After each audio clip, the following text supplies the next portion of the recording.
surtout la sixième habitude, si vous ne faites pas attention, cette habitude va détruire totalement votre vie. Bonjour et bienvenue sur ma chaîne.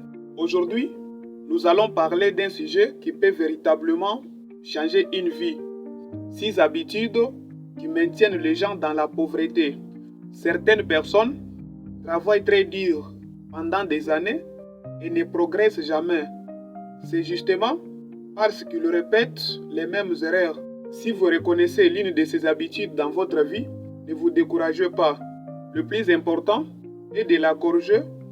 Alors, restez jusqu'à la fin de cette vidéo. La toute première habitude qui maintient les gens dans la pauvreté, c'est de dépenser tout ce qu'on gagne.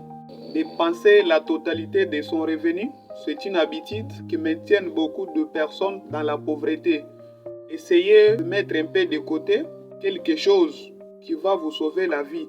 Imaginez qu'aujourd'hui vous travaillez. Après un moment donné, on vous renvoie au boulot. Vous n'avez pas encore ce travail qui vous fournit un salaire. Et vous ne mettez pas de côté une somme d'argent. Vous allez faire quoi? Et aussi, si vous voulez sortir de la pauvreté, vous êtes habitué à dépenser tout ce que vous gagnez. À la fin du mois, vous vous retrouvez toujours main vide. Vous vous endettez. Dès qu'on vous paye, vous commencez à régler vos dettes. Je me demande ce qui peut arriver aujourd'hui si vous perdez brusquement votre travail. Il faut changer cette habitude. Commencez à déposer quelque chose de côté et cet argent va sauver votre avenir. Vous travaillez dans une entreprise où on vous paye $1000 par mois. Vous consommez par exemple $900 et vous mettez de côté $100. Dans une année, vous aurez combien d'argent?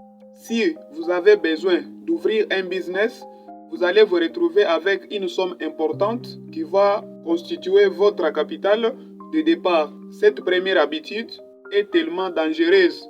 Si vous êtes programmé à dépenser tout ce que vous gagnez, je vous assure que vous allez rester dans la pauvreté. Au contraire, si vous commencez de mettre un peu de côté une somme d'argent, quel que soit le montant, cet argent va vous sauver l'avenir. La deuxième habitude que je trouve encore très dangereuse, qui vous maintient dans la pauvreté, c'est de vivre à court terme. Nous avons des personnes qui pensent au-delà. Les gens qui deviennent riches ne pensent pas seulement aujourd'hui, ils regardent demain. Ils pensent à long terme. Si ils ont un projet, ils se disent, ce projet dans 5 ans ou dans 10 ans va m'amener où? Alors, les gens qui restent dans la pauvreté pensent qu'à aujourd'hui, s'il a quelque chose, il commence à se dire, je vais manger aujourd'hui, demain j'aurai encore d'autres argent que je dois utiliser. Pour progresser dans la vie, il faut avoir des idées qui vont t'apporter le bonheur dans 5 ou dans 10 ans. Entreprendre quelque chose qui va constituer votre liberté. C'est la plus grande erreur d'essayer d'apparaître riche aussi longtemps que vous êtes pauvre. Et cette habitude va vous maintenir dans la pauvreté. Le passé est déjà passé. Le présent passe aujourd'hui. Notre meilleure vie nous attend dans l'avenir. Donc, il faut penser toujours au-delà. Voici la troisième habitude qui maintient beaucoup de personnes dans la pauvreté. Refuser d'apprendre de nouvelles compétences. Je vous donne l'exemple sur moi. J'ai terminé mes études en tant qu'ingénieur en informatique. Après mes études, je me suis retrouvé dans des moments très compliqués.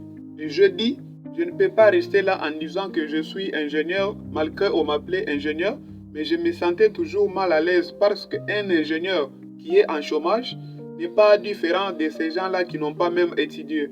Je me suis dit, je vais commencer à apprendre d'autres choses. J'ai commencé à lire, j'ai commencé à m'intéresser sur le développement personnel, sur l'entrepreneuriat. Et aussi, j'ai commencé à apprendre comment utiliser les IA. Il y a des personnes qui rechargent leur compte pour créer. Ce sont des créateurs. Et les autres sont là uniquement pour consommer. Si vous avez un téléphone et vous mettez des mégas, il est temps de commencer aussi à créer quelque chose. Vous ne pouvez pas mettre des mégas tous les jours. Mais le travail que vous faites avec ces mégas, c'est justement d'entrer sur TikTok, regarder des vidéos, sortir là, entrer sur Facebook. Il faut commencer aussi à produire. Et la plupart des gens vont me dire, nous n'avons pas cette compétence de créer, nous ne savons pas. Mais le savoir est partout. Moi, quand je n'avais pas l'argent pour m'acheter des livres, sur mon ordinateur, il y avait plein de livres en format PDF que je lisais tous les jours. Je peux vous dire, ces livres m'ont tellement aidé. Il y a des gens qui pensent que les études se terminent quand vous avez votre diplôme en poche. C'est du mensonge. Moi, après mes études, je me souviens, en arrivant à la maison, j'ai publié quelque chose sur mon compte Facebook. C'est après les études que la vraie vie commence. J'avais compris, j'ai terminé mes études qui constituaient une partie de ma vie. Et maintenant, je suis dans la vraie vie. Il faut commencer maintenant à apprendre. Si vous refusez, vous mettez un point à apprendre. Vous allez souffrir. Ce qui est important, c'est de continuer à apprendre. Mes chers amis, voici la quatrième habitude que je trouve très dangereuse. C'est de côtoyer des personnes sans ambition. Nous sommes la moyenne des 5 personnes que nous fréquentons. Si vous fréquentez 5 voleurs, vous êtes le 6e. Si vous fréquentez 5 personnes intelligentes, vous êtes la 6e personne. Si vous avez un entourage sans ambition, votre vie va rester au même endroit. Quand vous êtes à côté d'une personne qui n'a pas besoin d'avancer, une personne qui n'a pas d'objectif, une personne qui ne sait pas même pourquoi Dieu l'a créé, c'est très compliqué. Alors, entourez-vous de ces personnes qui ont des ambitions, des personnes qui veulent avancer. Il faut observer même dans votre discussion. Quand vous êtes à côté d'une personne qui vous parle que des misères, une personne qui vous parle que de la pauvreté, ces choses vont rester dans votre cerveau. Vous allez aussi commencer à penser pauvreté, vous allez commencer à penser misère. Au cas contraire, si vous êtes à côté d'une personne qui vous parle de la progression, qui vous nourrit avec des pensées positives, vous allez aussi vous habituer et un jour, vous serez aussi capable de créer quelque chose de très important. Fréquentez des personnes qui vous poussent à avancer dans votre vie. Il y a tant de vidéos que vous regardez sur les réseaux. La plupart des gens qui sont dans les niches du développement personnel répètent souvent cette phrase. Mieux vaut être seul que d'être mal accompagné. Faites attention à votre entourage. Si vous êtes entouré par de bonnes personnes, votre avenir est assuré. Et si vous êtes entouré par de mauvaises personnes, vous êtes programmé à rester dans la pauvreté pour toujours. Cette quatrième habitude nous envoie directement à la 5e habitude. Avoir peur de prendre des risques intelligents. S'il y a quelque chose d'important que vous devez apprendre à vos enfants, c'est comment gérer l'échec. Parce que dans la vie, l'échec existe toujours. Quand il y a une réussite, l'échec ne manque jamais. Comme il y a les jours, il y a la nuit. Il y a le soleil, il y a la lune. Il y a la lumière, l'obscurité aussi. Alors, pourquoi vous voulez réussir au moment où vous êtes en train d'éviter l'échec? La réussite vient toujours après l'échec. Avant la lumière, il y a l'obscurité. Et la plupart des gens n'aiment pas échouer. Ils veulent toujours réussir. Mais je peux vous dire, toute chose au début a été toujours très difficile. Ce qui fait la différence entre ces gens qui deviennent riches et ceux qui restent dans la pauvreté est que ces gens qui deviennent riches ont compris quelque chose. L'échec nous apporte une leçon, aussi longtemps que la réussite ne nous enseigne rien. Après la pauvreté, c'est la richesse. Quand vous êtes dans la pauvreté, vous allez vous demander qu'est-ce qu'il faut faire pour sortir de la pauvreté. Et je me suis toujours demandé, il y a une personne qui a de l'abondance qui se pose des questions, comment je peux redevenir pauvre? Jamais. Si une personne est déjà riche, il se demande comment augmenter ma richesse, comment rester dans cette vie d'abondance. Et si vous êtes pauvre, vous ne vous posez pas de questions, comment vous devez sortir de cette situation pour devenir riche, là vous avez un problème.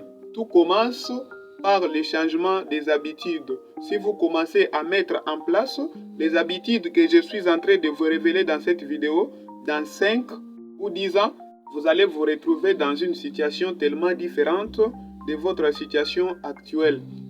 Nous passons à la 6e et dernière habitude qui vous empêche de réussir, qui vous empêche d'avancer, qui vous maintient dans la pauvreté. Et cette habitude, c'est de remettre toujours les choses à demain. Mes frères, si vous voulez réussir dans la vie, ne renoncez pas à vos rêves. Dans la vie, si on veut réussir, on va d'abord embrasser des risques. On va passer des moments très difficiles dans notre vie. Et c'est ce qu'on appelle le prix à payer si on veut devenir riche. Il n'y a pas une personne qui est devenue riche sans avoir souffert. Ces personnes qui sont nées dans des familles pauvres, qui se battent jour et nuit pour sortir dans leur situation actuelle. Et l'histoire qui nous intéresse, c'est de cette personne qui est née dans une famille pauvre, une personne pauvre qui a eu des difficultés à trouver quoi manger, mais qui est devenue riche. On ne parle pas ici de ces gens-là qui sont nés dans des familles où ils ont tout trouvé. Ils ont trouvé de l'argent, ils ont trouvé des parcelles et n'ont pas besoin de regarder de tels genres de vidéos. Ici, nous parlons de ces personnes qui sont en train de souffrir comme moi. La pauvreté commence dans nos pensées. Si vous pensez pauvreté, vous serez pauvre. Changez votre façon de penser. Commencez à penser richesse. Il y a des moments où je me disais, pour moi, je suis pauvre. Et quand je disais cela, je ne me posais pas de questions. Comment sortir dans cette situation? Quand j'ai changé ma façon de penser, je me suis dit, d'accord, je suis pauvre. Je suis né dans une famille pauvre. Comme disait Bill Gates, naître dans une famille pauvre, ce n'est pas de ta faute. Mais mourir pauvre, c'est entièrement de ta faute. Ce que tu peux savoir que naître dans une famille pauvre ne condamne personne à rester pauvre. C'est justement ces habitudes que vous appliquez d'une manière quotidienne qui vous maintiennent dans la pauvreté. Si vous changez vos habitudes, vous changerez progressivement votre vie. Merci d'avoir regardé cette vidéo. N'oubliez pas de vous abonner. Pourquoi pas me laisser un bon like pour soutenir cette chaîne. Je vous dis à la prochaine pour une nouvelle vidéo. Comme toujours, la détermination construit la grandeur. Fiston Kabaya.